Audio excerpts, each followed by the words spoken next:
اور یہ ان کے بیٹے ہیں ماشاءاللہ. اتفاق سے یہ حسین ملاقات. ابھی زرداد بابا جی کے ایک اور شاگرد مولانا محمد شاہ صاحب کے پاس بھی ہم جائیں گے. تو حضرت مولانا سے ہم انشاءاللہ پہلے بھی تذکرہ سن چکے تھے زرداد بابا جی کا، اور لوگوں نے بڑا پسند کیا، بہت دیکھا گیا. تو مولانا انشاءاللہ مزید کچھ اپنے حسین یادوں سے ہمیں معطر فرمائیں گے، اور پھر مولانا حجت اللہ صاحب کچھ مختصر گفتگو کریں گے، اور پھر ہماری والدہ صاحبہ کے لیے انشاءاللہ دعا ہوگی. جزاکم اللہ. مولانا سے خبر ہوں کہ بے بتا سو یہ سرشتے ہیں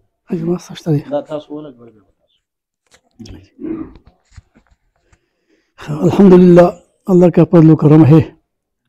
ابھی ہمارے مفتی صاحب کی والدہ کے یہ ہم یوں کہیں گے کہ تو بہت کریم النفس اور شریف النفس تھے، اس لیے ان کی وفات کے بعد یہ بہت پیارے اور اچھے علماء کرام جو علمی لحاظ سے بہت متبحر اور ہر ایک اپنے اپنے مقام پر یہ خصوصیت رکھتے ہیں، یہاں پہ آ کے اور ہمارے ایک درمیان میں ایک نہ بلکہ آئندہ کے لیے انشاءاللہ ہم اللہ سے مانگے کہ بیت میں ملاقاتیں ہو جائیں گی. تو یہ ان کی شرف تھی، ان کی ایسے تو عبادت کے اثرات تھے کہ ان کی موت کے بعد بھی وہ جو وجود میں آئی اور یہ علماء کرام جمع ہو گئی. پھر ہمارے لیے خصوصی مجھے لیے بہت زیادہ خوشی سے ہوئی کہ مولانا صاحب جو ہمارے قریب ہی بیٹا ہے، میں ان کی کیا خدمت کروں. ایسے ہم نے اساتذہ سے سنا ہے کہ ایک دفعہ صاحب ہدایت درس دیتے رہے اور درس کے دوران وہ اٹھتے اور پھر بیٹھتے، پھر اٹھتے اور بیٹھتے، ایسے کرتے رہے. ایک خصوصی شاگرد نے پوچھا کہ جناب یہ کیا مسئلہ ہے کہ آپ ایسے اٹھتے ہیں اور پھر بیٹھتے ہیں، یہ کیا مسئلہ ہے؟ اس نے کہا کہ آپ یہ بچے جو ہے کھیل رہے ہیں، اس میں ایک بچہ یہ ہمارے استاد کا بیٹا ہے، تو جب وہ ہماری طرف آتے ہیں تو میں تعظیماً ان کو اٹھتے ہیں. تو اس لیے بار بار اس لیے طلباء حیران ہو گئے کہ سبحان اللہ یہ اپنے استاد کے بیٹے کا کتنا عزت کر رہے ہیں. تو اس لیے میں اگر ان کی پاؤں پہ ہاتھ رکھ کر ان کی ماتھے پہ چومو تو میرے لیے باعث فخر ہوگی، اور یہ مولانا کا بہت شکر گزار ہوں کہ ایسے حضرات ان کی وجہ سے خصوصاً ان کے والدی کا اللہ کی خبر نور سے بھرپور فرمائی. اللہ رحمت پائے کہ آپ کی وفات پر ہمارے ایسے بڑے بڑے لوگوں سے ملاقات ہو گئی. اور خصوصاً میں اپنے استاد کا ایک عجیب بات، ان کا ایک کلام یہ تھی کہ خپ خپ مکوا، اور مجھے بار بار کہ میں نے ان سے بہت زیادہ سوالات کرتے رہے. ایک دفعہ ترجمے کے دوران میں نے اسے قرآن بہت اچھی طریقے سے پڑھا ہے، کیونکہ منطقی علاقہ سے وہ قرآن کا ترجمہ کرتے رہے. تو ایک دفعہ صحیح سود میں یہ جگہ حاشا للہ، یہ حاشا للہ جو ماحذا الا ملک کریم. تو میں نے پوچھا جی جناب اگر یہ تو حاشا تو اگر اس لیے کہ تو روپے جارے میں سے ٹھیک، لیکن اگر یہ فیل ہو تو اس کا فائل کیا ہوگا؟ ہم بہت زیادہ طلباء بیٹھتے ان کے درس میں، بہت زیادہ یعنی عصر کے ٹائم. تو مجھے کہا خبر ہوا میں. تو پھر کل درس کے دوران مجھے کہا کہ اس کا فائل جو ہے یوسف ہے، حاشا یوسف منقاد للہ، حاشا یوسف منقادا للہ. مطلب خب بنا کے پھر تو ایک دفعہ حسامی میں ہم اسے حسامی بھی پڑھا ہے منطقی اطلاق سے، بہت عجیب طرح سے.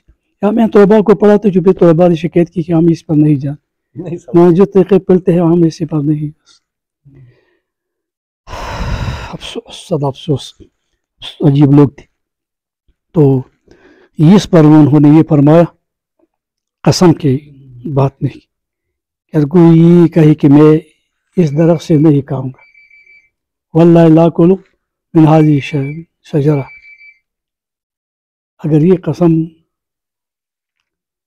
کرے تو ان کی ثمرے پر یہ مرتب ہوگا. اگر یہ ان کے پتے یا ان کی ایسی وغیرہ کہے تو مرتب نہیں ہوتا. ان کی پھر کہا کہ ہاں یہ ہو سکتا ہے.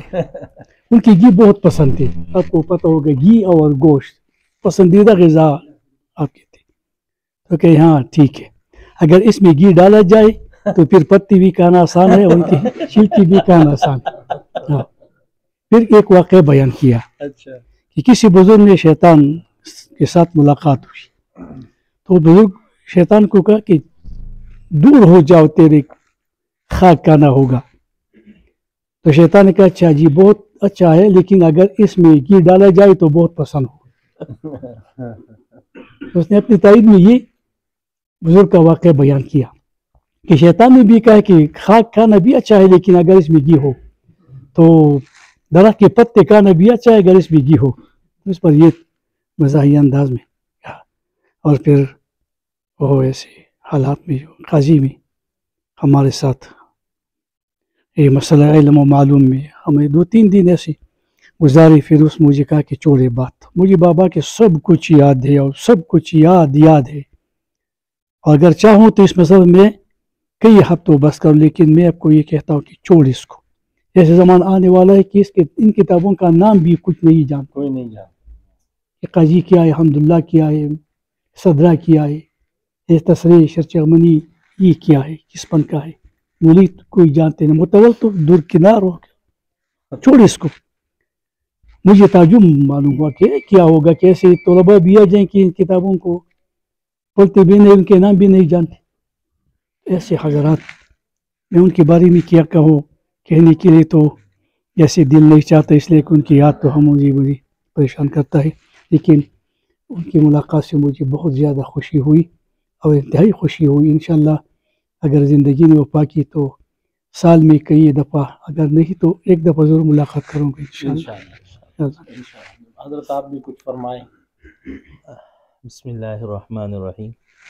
سب سے پہلے تو ہم سب علماء سوات سے جو آئے ہیں، مولانا محمد عالم صاحب، مولانا علی محمد صاحب، مولانا شاکر صاحب، قاضی ایاز صاحب، مولانا عمر عزیز صاحب، مولانا امین الحق صاحب، خلیل صاحب، سب سے پہلے تو ہم مولانا سلیم صاحب کی والدہ کی تعزیت کرتے ہیں اور اللہ سے دعا مانگتی ہے کہ اس غم پہ اس خاندان کو صبر جمیل عطا فرمائے اور اللہ مولانا سلیم کی والدہ کی درجات بلند فرمائے.